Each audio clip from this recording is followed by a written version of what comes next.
There's a big scramble going on. Welcome back to the France 24 debate, or welcome if you're just joining us. The scramble to know what the plan is now that Britain has left the European Union. We're talking about it with the French Junior Minister for Digital Affairs, Axel Lemaire. Welcome back. Welcome back as well to Jean-Didier Berthaud of the Les Républicains Party, a Paris City Councillor, and from Frankfurt, Klaus-Peter Wilsch, CDU member of the German Parliament. The day began with the outgoing British Finance Minister, George Osborne, doing his best to reassure markets, even though the pound has dropped to a 3-decade low. And then we heard the early favourite to take over as Prime Minister, Boris Johnson, insisting there's no need to panic for anyone. I've seen a lot of confusion over the weekend about the status of people living in this country. It's absolutely clear that people from other European countries who are living here have their rights protected. All that people want to see is a system that's fair, impartial and humane to all people coming from around the world. And also, obviously, people from the UK living abroad, living in the rest of the EU, will also have their rights completely protected. Axel Lemaire, is he telling the truth? Well, that's very interesting because it's the first time I hear that the people living in Britain, whether they're British or non-UK citizens, but European, will have their rights protected, because this really was part of the referendum debate, and many people who voted to leave voted on the assumption that they wanted to see some people out. So I take this as a very important statement, because when I say we need to put the questions on the table, let's be honest, the biggest question is probably, at least in my view, will the United Kingdom ask to have free trade and free movement of goods and services, so access to the single market, and will the rest of Europe ask in exchange to have the free movement of people guaranteed? But does that mean, that statement from Boris Johnson, that there's a kind of freeze clause, that the people currently living in the UK will have their right of movement protected and their social rights as well, but not the rest of the people who would be likely to come or leave the United Kingdom? But this clearly is, I think, the number one question that needs to be addressed. And is he telling the truth, though, when he says that?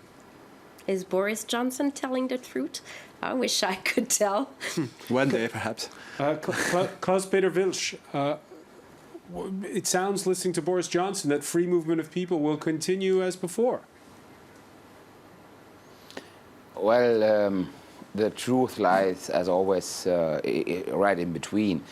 There are some painters of catastrophe pictures that are not right, because we don't separate in that way that there will be no more traveling to UK or from UK to Europe. There will, of course, be trade between UK and the European Union and all that.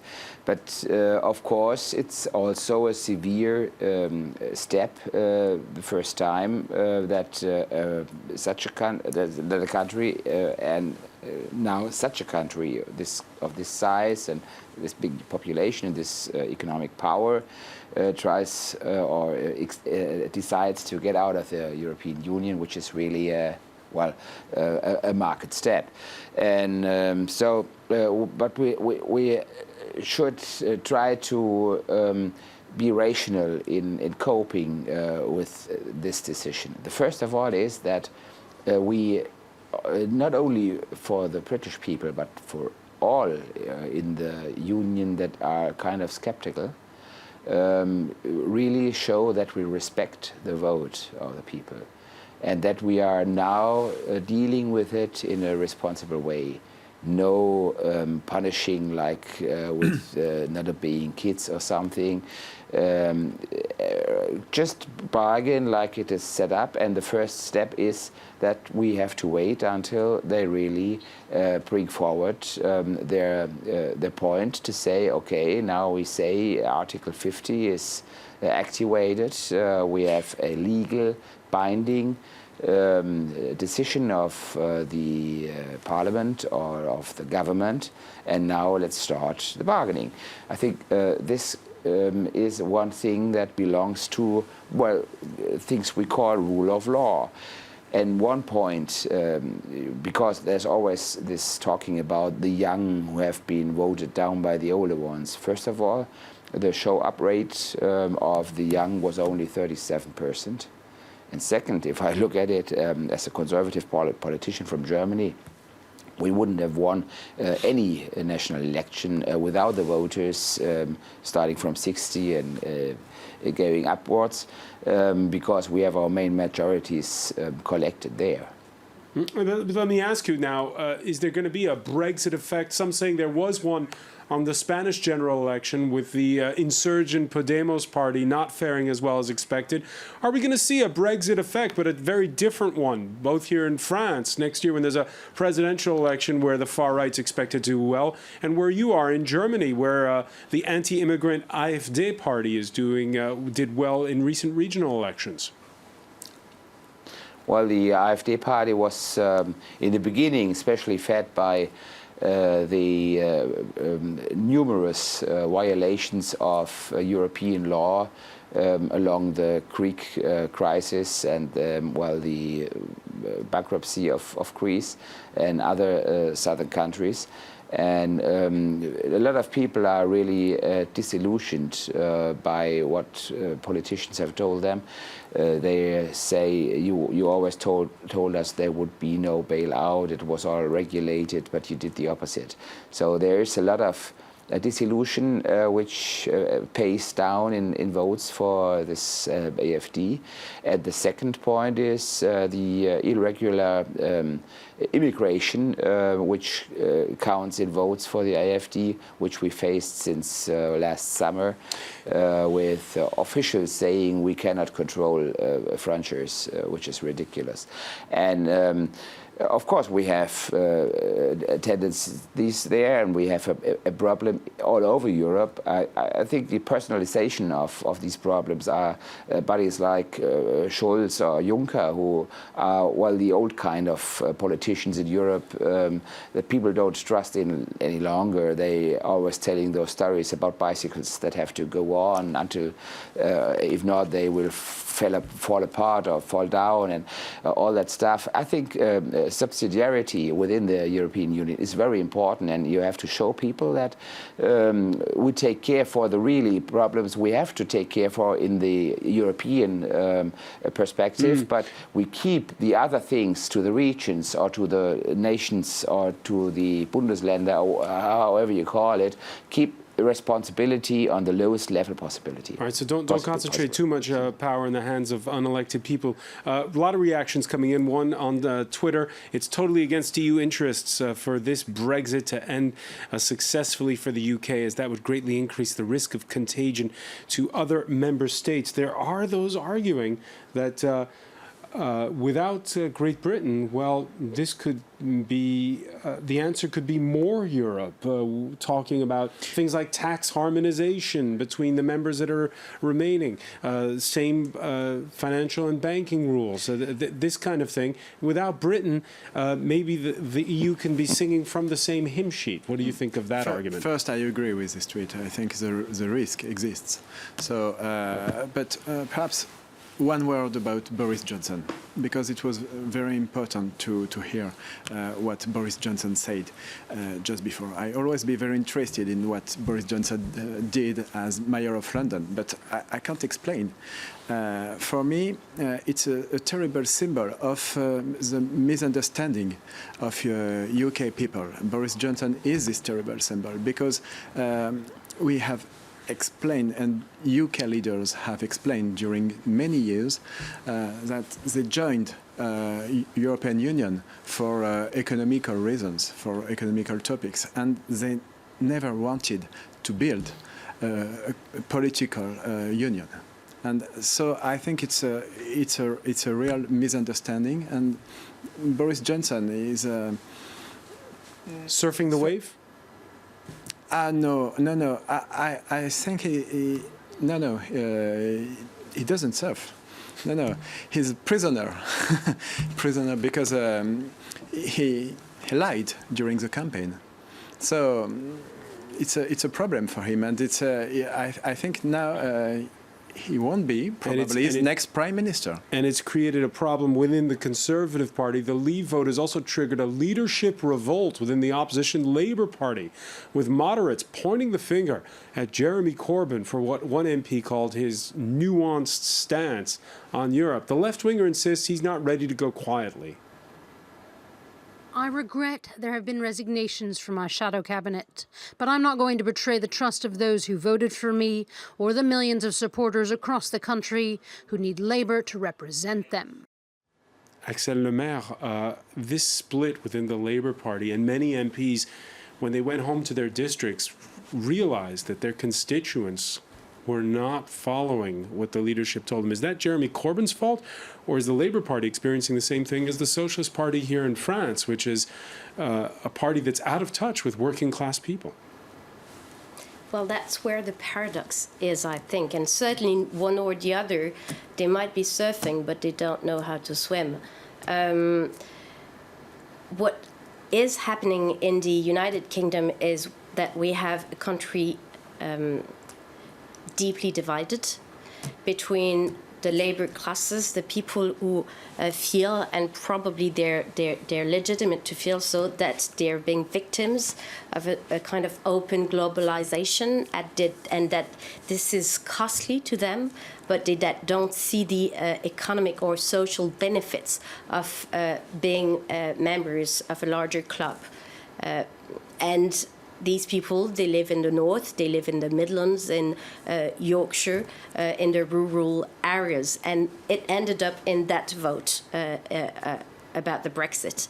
And my feeling is that that great divide is also the result of the policies that were carried out in the United Kingdom by the Conservative governments when they cut public spendings, when they were extremely tough in Brussels, when they were negotiating for social rights, for the minimum wages, for maternity rights, for housing rights. But it was a Labour Prime Minister, Gordon Brown, who bailed out a bank, a big one, the Northern Rock, and they associate sort of London and Brussels with bank bailouts. That is true, but it feels like the agenda of the leaders who campaigned for the Brexit is in reality an agenda of further deregulation. What they want is no rules at all. Free trade, free market for everyone, and this wouldn't come at the advantage of the Labour supporters who voted in favor of the Brexit, which is that sort of paradox I was describing. And in France, we do have a similar problem that the left voters, some of them, and it happened in the north of the country, tend to turn their back to the traditional left parties because they have this impression that their rights are not being protected well or strong enough, which to me is a lesson, and I think it needs to be taken as a political lesson. Concretely, will there be a Brexit effect on next year's presidential election in France? Clearly, Europe will play a big role in the debate, in the presidential debate, probably around the question of, do we need more or less Europe? What I would like to see is more concrete Europe, is explain to the people what Europe brings them and make it more democratic, because yes, there is a democratic deficit. I see it in my position every day. I mean, I like transparency, I like accountability, and I do have the impression that the European Commission is not accountable enough, and that some of the questions that are being tackled in Brussels could well be dealt with at the national level. So we have to ensure that the situation is clear to all. Does it need a treaty change or not? Then this is a question to be addressed as well. And sorry, but it's very important because I think that pro-European leaders have to be strong and they have to speak loud. because the lack of this pro-European wing now is really heavy, and so we are losing. You are losing the battle against populists. So now we have to speak loud. Klaus-Peter Welch? May I? Yes, may I speak it out very frankly? I think, Axel, if the French economy would have the dynamic of the UK one, you would be happy. What I'm really seeing is that the Commission is really, well, dealing with legal Klaus-Peter Welch, the areas like London have done really well, but the places that voted for a Brexit are the areas that economically wages have not gone up since the financial crisis. Well, UK was drawing consequences from the crisis they had. If I look at what especially Monsieur Moscovici is doing with the Stability and Growth Pact, he's dispensing countries from following the rules. Last time, again, for France, he just said for political reasons it's not rational to have them fulfill their duties along the Stability and Growth Pact, and this is what really messes a lot of people, because the UK has a 7% when we started the common currency, we gave a lot as Germans. You know, in the German population, the D-Mark was very popular, and there was a lot of, indices, because the people were really anxious. What will come after this? Will the euro be as stable as the D-Mark and all that? And now they see that we have to bail out everywhere in Europe, and that everyone wants to get grip on our banking security systems and all that. This is what really takes people to unease, and which is a threat to the feelings against Europe being a positive political construction. All right, so different ideas on how Europe should grow. Lots of reactions have been coming in. This one on Facebook by John. They'll get their negotiations when we have a new prime minister and are ready to begin. This should be around October, November. Stop trying to push us around. Now, there's been a recall referendum in Britain. It's garnered already more than 3 million signatures by Sunday night. But try telling that, for instance, to the citizens of Basildon, that's outside of London, in the Essex heartland, of UKIP support. I found that we were being more and more ruled by them, and I didn't elect them people. 22 men that are sitting around a table didn't even get themselves organised onto a committee or whatever it was, and then deciding to tell us what to do. I'm afraid that didn't go down very well with me at all. We're full up, no room at the inn. Shut the doors, keep everybody out. All the terrorists and the Turks and the undesirables. You've just had a referendum and they've said we're going out. You can't have another one just because you don't agree with it. What's your reaction, Axel Lemaire, to those people? Well, you see, I profoundly disagree with their choice, but it's their choice. So we have no other choice to listen to what they decided.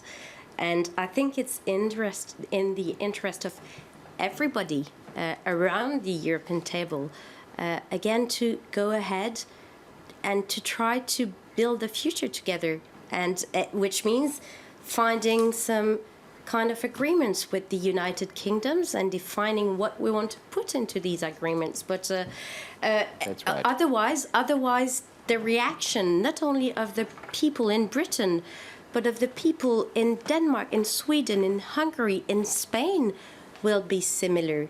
And they don't trust politicians any longer. And what's your reaction to this French EU source telling one of the newswires that Scotland would be welcomed as the 28th EU member?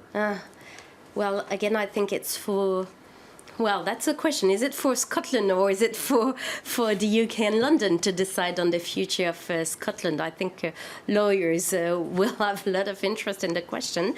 But what is certain, from the outside, again, it looks pretty legitimate for Nicola Sturgeon just to think about organizing another referendum because the circumstances have changed. And I think that was part of the risk taken by the Prime Minister when he decided to organize a referendum.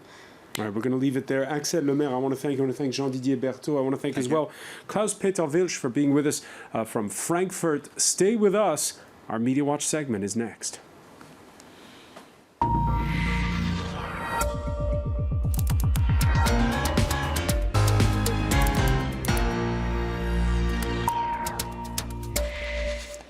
And we say hello to Emma James. Hi there. So the referendum has passed, and still this question lingers, but even though there's a 1 million vote difference, couldn't we have another one, please? And others saying, no, of course you can't.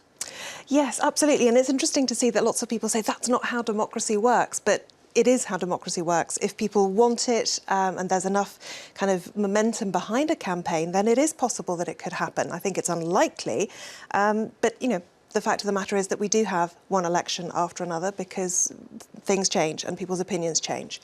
However, definitely all of the political parties in the UK right now very much in turmoil. This cartoon from The Telegraph's Christian Adams sums it up rather nicely. You've got the EU referendum paper on the left-hand side where it's terribly simple, in or out or leave or remain. And on the right-hand side, he imagines what a polling paper in a general election this autumn might look like if we were to have an election That's there. an important question. Axel Lemaire, of course, having a second referendum has been ruled out by the Prime Minister. But since a lot of MPs, their own constituents, have disowned them with this vote, should there be a snap general election in Britain? Well, the Prime Minister has already announced that he was quitting, so it's no longer up to him to decide on that. I think it's now the next internal question for them is who's going to be the next party leader.